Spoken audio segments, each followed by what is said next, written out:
Olá, tudo bem? Bem-vindos a mais um LaboCast, o programa de entrevistas do Labo, com os coordenadores, com os pesquisadores e com os assuntos importantes que a gente discute aqui no nosso laboratório. Eu sou Andréa Koga, assistente acadêmica do Labo, e hoje vou conversar com Leandro Bachega, meu querido, sobre um dos nossos, vamos dizer, historiadores, filósofos, etc., favoritos, chamado Isaiah Berlin. E Leandro coordena um grupo de pesquisa chamado Isaiah Berlin, Pluralismo and Liberdade, Pluralismo e Liberdade, que fala sobre esse pesquisador. Leandro, bem-vindo. Muito obrigada. Andréa. Um prazer estar aqui. Me fala assim, bom, primeiro eu queria falar que eu acho que tem várias formas quando a gente começa um grupo de pesquisa aqui no Labo.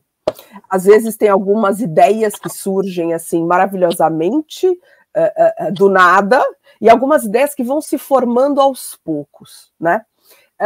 Eu acho que a Isaiah Berlin já vem se formando na sua cabeça, na cabeça do Pondé, na cabeça de vários pesquisadores há muito tempo antes da gente formar um grupo de pesquisa no ano passado, principalmente com o seminário que vocês fizeram.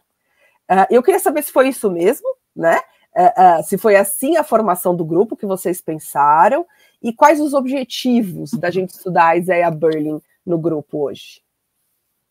Bom, foi exatamente assim. Nós pensamos primeiramente um evento, né, um seminário que contou com uma série de intelectuais portugueses, brasileiros, e também com o editor das obras do Berlin, que é o Henry Harding, professor de Oxford. E a partir do seminário, na verdade, o Pondé teve a ideia de criar o grupo, né? Ele achou que deveria criar um grupo associado ao evento e a gente começar essa pesquisa. Então, ele me lançou esse desafio, aceitei, gostei muito. E, enfim, o grupo, como você disse, já está aí desde o começo do ano passado, né? E a gente já leu bastante coisa interessante do Berlin. A ideia é a gente aprender um pouco mais desse pensador fundamental para o liberalismo, né? Para o liberalismo político. Ele é muito influente, mas pouco conhecido no Brasil ainda.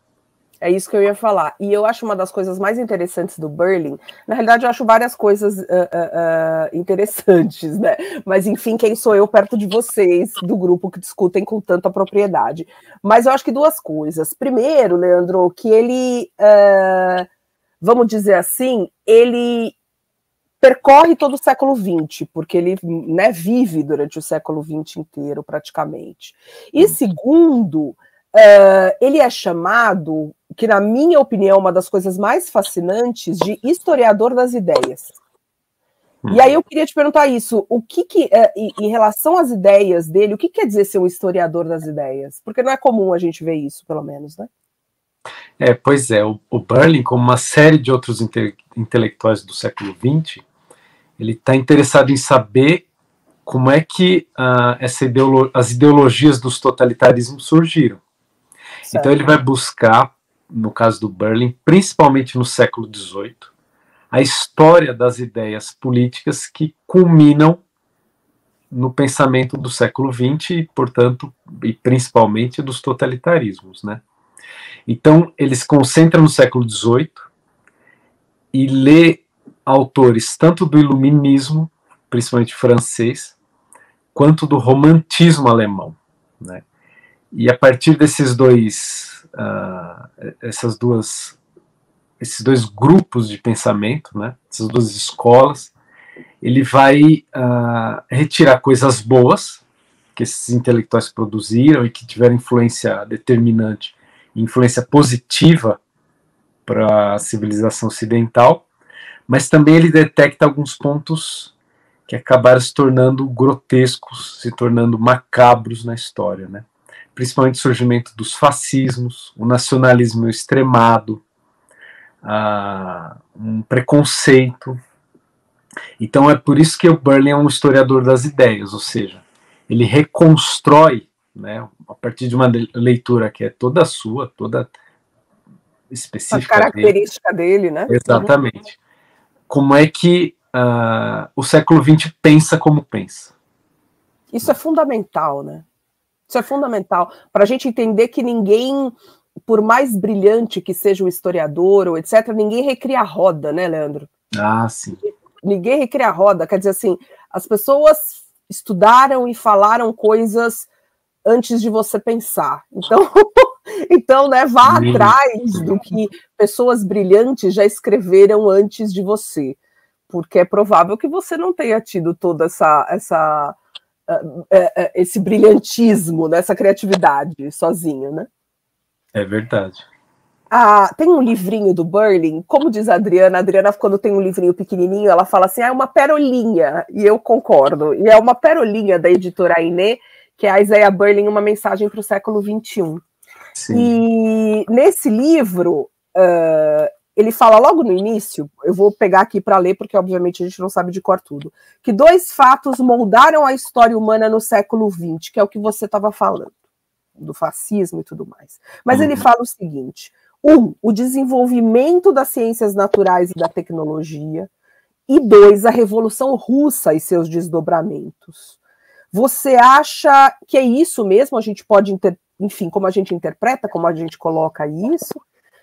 E o que o Berlin queria deixar de mensagem para o século XXI ao lançar esses 2 fatos? O que você acha? Olha, no caso, o que ele está dizendo é que esse aumento das ciências tem um impacto determinante, porque, de fato, nos últimos séculos, a ciência e tecnologia, esse tipo de pesquisa, acabou influenciando decisivamente, né? E a gente teve um crescimento tecnológico inédito nos últimos séculos. Claro.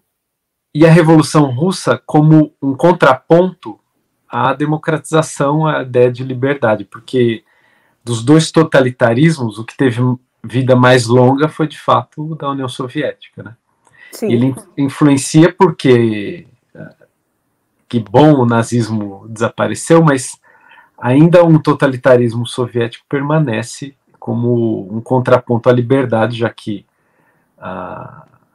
no mundo anglo-saxão, né, é uma proposta, uma oferta ou uma presença de um pensamento mais livre, né, de liberdade para o indivíduo. Uhum. Agora, o que o Berlin chama a atenção, ele se sente otimista porque ele via que muitos países, ele escreve isso no final do século XX, esse texto. Sim, um pouco antes de morrer, né, Leandro? Exatamente. Ele vê que uma série de países estão se abrindo, se democratizando, sim. Então ele vê uma lufada de ar para o final do século. Agora, ele também faz alguns alertas. O principal deles, que é o que ele, de fato, bate sempre nas obras dele, é que nós tomássemos no século XXI cuidado com as ideias, principalmente aquilo que ele chamava de monismo, ou seja, a crença de que só a sua ideia é verdadeira, e que já que ela é verdadeira, qualquer tipo de atitude que eu tome é justificável, uma vez que eu estou estabelecendo uma ideia verdadeira, né? Então, assim, ele dizia, prestem muita atenção com gente que acredita que está trazendo o bem, que está trazendo a verdade, que vai resolver os problemas do mundo, e que talvez algum sofrimento tenha que ser causado, mas depois a gente vai ter o resultado. Ele era radicalmente contra isso, principalmente porque ele não acreditava em nenhum tipo de solução para o mundo, né? Uma solução que resolvesse os problemas. Nós vivemos em meio aos problemas, tentando resolvê-los e resolvendo da forma que a gente consegue. Agora, o monista, como ele dizia, era essa pessoa, esse grupo, esse país, esse partido, enfim, a religião, que queria, em nome de uma ideia, exercer poder, violência, para estabelecer a sua paz, né, entre aspas. Sim, a sua verdade e tal. Exato. Ele faz muita falta, né? Eu acho que tem muitos... a gente estuda aqui no Labo, Leandro, e você também, além de... Vou puxar a sardinha para o lado de Leandro que além de ser um grande conhecedor de Berlin, também é um grande conhecedor de Hannah Arendt, doutorando em Santo Agostinho, não é mesmo?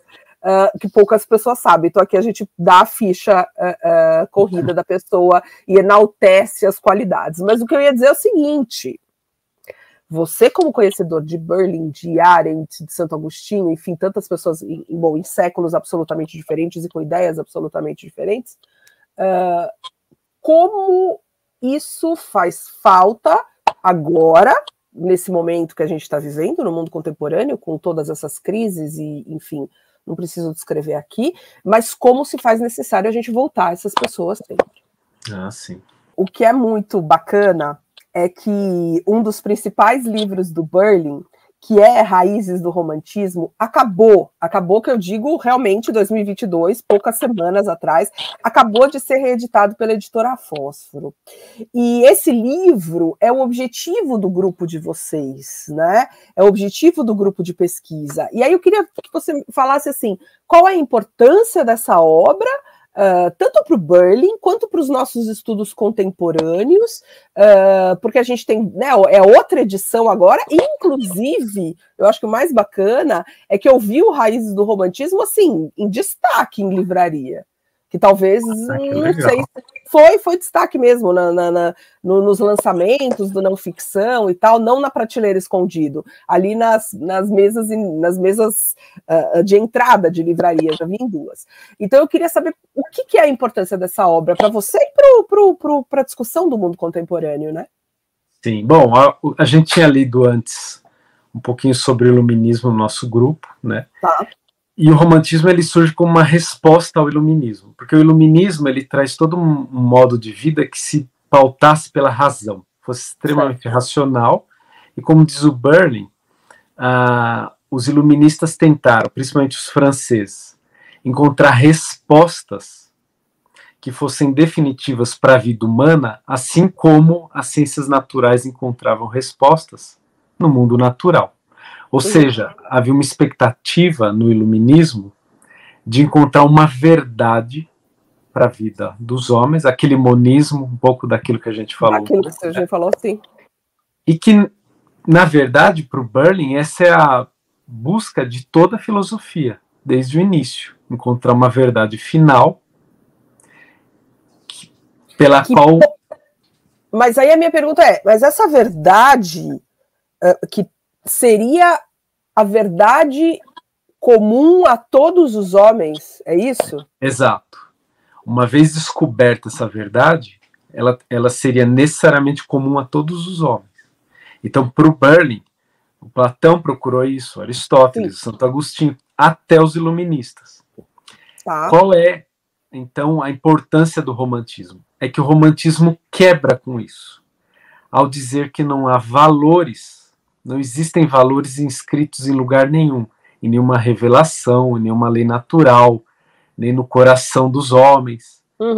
Quem cria os valores é o próprio homem, e isso é extremamente inédito na história das ideias humanas, né? Então o romântico é alguém que cria, ele quer viver de acordo com a sua vontade. E essa é a importância para o Berlin. Então o que ele vai dizer é o seguinte, que a partir do romantismo, que a gente quebra com uma noção, ou pelo menos ganha essa nova visão, né? Sim. De uma vida que é pautada pelos valores que eu acredito e crio, porque o Berlin não acreditava em uma verdade revelada ou nada desse tipo. E essa é uma influência fundamental dos românticos no Berlin, de que você cria os valores, ou seja, os homens criam os valores, eles não são, né, como eu disse, revelados ou inscritos na lei natural. Sim. Mas, conforme eu os crio,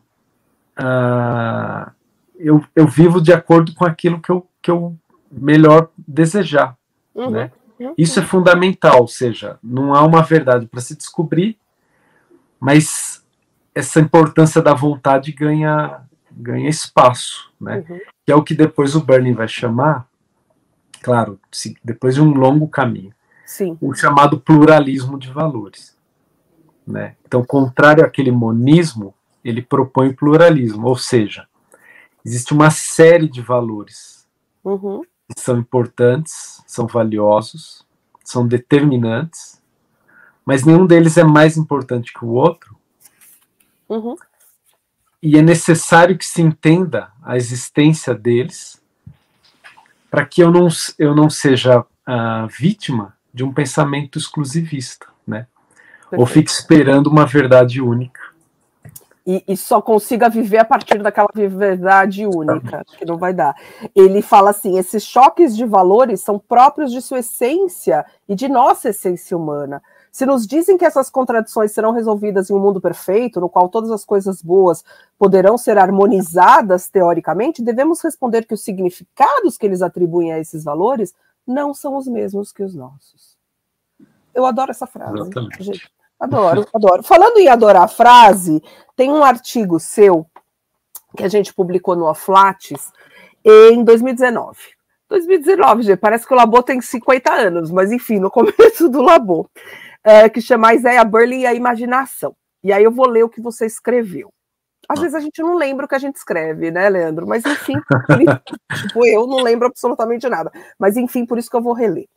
A imaginação ocupa um papel importante na obra do filósofo britânico Isaiah Berlin, tanto a respeito dos riscos que ela corre em sistemas de pensamento que pretendam ser definitivos, quanto em seu uso para a compreensão do outro, aprendendo seus valores que, embora possam ser diferentes, são também reconhecidamente humanos. É isso tudo que você está falando, mas esse reconhecimento do diferente e a aceitação, ela é um exercício absolutamente necessário, não foi isso que você quis dizer?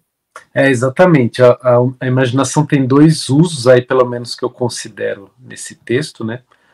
Um tanto negativo é que dentro daquele monismo, ou seja, dentro daquela ideia de que é uma verdade única, eu começo a projetar uma utopia. Tá. Então eu imagino a sociedade perfeita, né? É isso que o Berlin estudou no século XVIII e XIX, ou seja, os filósofos projetam, imaginam uma sociedade perfeita e aí vão colocá-la, tentar fazê-la existir por meio da força. É um pouco o que a gente vê na Revolução Francesa, né? Na minha cabeça é perfeita, só que agora eu tenho que montar. E esse tipo de uso da imaginação na política é sempre perigoso. A utopia é legal na literatura, sim. Na política não, né? Na política é a prática, é o costume, é o hábito, é a experiência. Então, nesse sentido, ele vê a imaginação como foi utilizada de forma ruim. Por outro lado, em um outro momento, ele fala da imaginação quase como um sinônimo de empatia. Tá. Ou seja, eu tenho uma série de culturas diferentes da minha principalmente, mas num exercício de imaginação, ou seja, quase que de empatia, aquele que é diferente de mim, se eu me esforçar, eu consigo perceber o que há de valioso, de valoroso na cultura dele. Então é quase que uma proposta de tolerância, no sentido de que, assim, eu vejo o que é diferente de mim, mas por meio da imaginação começo a compreender por que aquilo é valioso para ele. E sim, a partir disso... Aquilo faz sentido para ele. Exatamente. Para mim, não. E isso pro outro, né? Claro. Porque sentido no seguinte, quer dizer, eu consigo compreender, embora talvez não faça sentido para mim, para minha vida, para minha realidade, etc. Mas para o outro faz total sentido. A partir do momento que eu consigo fazer esse exercício de imaginação ou de empatia, eu consigo um mundo melhor, talvez, né? Usando uma ideia bem tonta, mas é isso. É isso, acho que no fim o que ele esperava nesse uso da palavra, da imaginação, era uma ampliação da tolerância. Sim. Né? Quando eu tenho contato com alguém de uma cultura completamente diferente da minha, de fato é chocante num primeiro momento. Claro. Mas se há um esforço em tentar compreender, né, que é o que ele está chamando aí de imaginação, eu passo a respeitar mais por compreender de fato, por conta dessa empatia com o outro, né? E eu acho que não tem, talvez, característica ou qualidades mais necessárias do que essa, hoje em dia. Eu acho. Falando nessa diferença e nessa imaginação, não sei se eu posso falar de diferença aqui, mas você vai entender o que eu vou perguntar. O ano passado, você deu a ideia foi sua, e eu faço questão de enfatizar, do Labo promover um curso chamado Os Pensadores Judeus. E aí, por que isso? Porque você percebeu, e aí a gente começou a conversar, que muitos de nós, pesquisadores, coordenadores, estudávamos pensadores judeus, sejam eles filósofos, historiadores, sociólogos, psicanalistas, enfim, médicos e tal. E eu dei uma aula sobre Heschel, Pondé falou sobre Freud, Luiz falou sobre Rosenzweig, e por aí vai. E você falou, obviamente, sobre Isaiah Berlin como um pensador judeu. Aliás, todas as aulas estão aqui no nosso YouTube, não é mesmo? É bom rever. Leandro, você acha que esse judaísmo, essa judaicidade, essa judeidade, não importa como que a gente vai falar, do Berlin é importante na confecção da obra dele, ou no nosso entendimento? Olha, a princípio eu diria que não. Tá. Né? Ele pouco ou quase não fala disso, mas eu acho que o Berlin teve familiares vítimas, né, durante a Segunda Guerra, teve familiares que foram perseguidos durante o regime soviético. Então, eu acredito que essa tentativa enfim, a defesa dele da tolerância e do liberalismo é também pensando um pouco a questão da situação judaica na Europa, né? Claro. Porque o que os judeus sempre precisaram foi tolerância, né? Foi respeito, foi justamente essa imaginação que a gente falava um pouco, que os europeus não tiveram. Não tiveram, né? Nada. E hoje não tem também com refugiados, imigrantes. Então, assim, eu acho que havia esse pano de fundo que ele não deixava claro, mas eu acredito sim que ele estava pensando nisso, né? E eu acho que desculpa, mas eu acho que assim, por mais que a gente não precise, talvez, entender o judaísmo como um todo, mas eu acho que talvez esteja no pensamento dele, porque foi assim que ele foi criado, né? Então eu acho que são muitos pensadores que a gente tem e que, de certa maneira, se a gente entender, eles tiveram as suas raízes judaicas, suas famílias, isso faz sentido, tal assunto faz sentido, tal assunto faz sentido, não é? Exatamente. E além disso, ele sempre se identificava como uma pessoa de culturas diferentes, né? Porque ele era de família judaica, russo de nascimento e inglês de formação, né? Então, ele é uma amálgama interessantíssima de várias raízes culturais. Não era um judeu religioso, né? Embora o biógrafo... não era, mas o biógrafo dele diz que no fim da vida ele começa a se apegar de volta aos valores, porque a mãe dele era muito... Ela fazia a questão da guarda do Shabat, né? E aí, no fim da vida, ele passa a frequentar a sinagoga. Então, assim, é uma pessoa... Aliás, é importante que se diga, o Berlin, isso lá no nosso grupo a gente sempre fala, ele teve uma vida fascinante, né? Então, para além da filosofia, do pensamento, há um homem com uma vida interessantíssima, um personagem, assim, riquíssimo, né? Um homem com uma vida que vale a pena ler a respeito. A biografia, né? A biografia dele, que é muito legal. Qual você recomenda, Leandro? Então, porque eu tenho só a do John Gray aqui. Sim, mas essa é mais filosófica, né? Tá, porque é outra coleção, mas você está falando da história da vida, qual que você recomenda? Então, tem uma que chama-se Isaiah Berlin, Vida... Deixa eu pegar aqui, posso? Pode. Aqui a gente pode tudo, né, gente? Para a gente encerrar, nada melhor do que mostrar. Esse aqui, perfeito, dá para ver. Da Record. Em português, ótimo. Tá em português. É muito legal. A gente sempre comenta, né, que no grupo o pessoal fica fascinado, porque ele foi enviado da inteligência britânica nos Estados Unidos durante a Segunda Guerra, conheceu muita gente importante, como Churchill, o Kennedy, grandes intelectuais, né? Enfim, isso é fascinante. É muito legal. Eu acho que essa é a riqueza dos grupos do Labo, como eu sempre digo, a gente está estudando as ideias de homens fascinantes, e isso é sensacional. Fora as histórias, eu lembro que o Hardy também comentou várias histórias interessantes no nosso seminário, né, anedóticas e tudo mais. Sim. Leandro, querido, muito obrigada pela entrevista. Eu agradeço muito a vocês também. Quem tiver interesse nos nossos grupos de pesquisa, nós abriremos sempre as vagas. Alguns grupos estão com vagas abertas, outros a gente abre sempre de um semestre para outro. Fiquem ligados sempre nas redes sociais do Labo, nas publicações do Oflates e no nosso site também. Obrigada e até a próxima.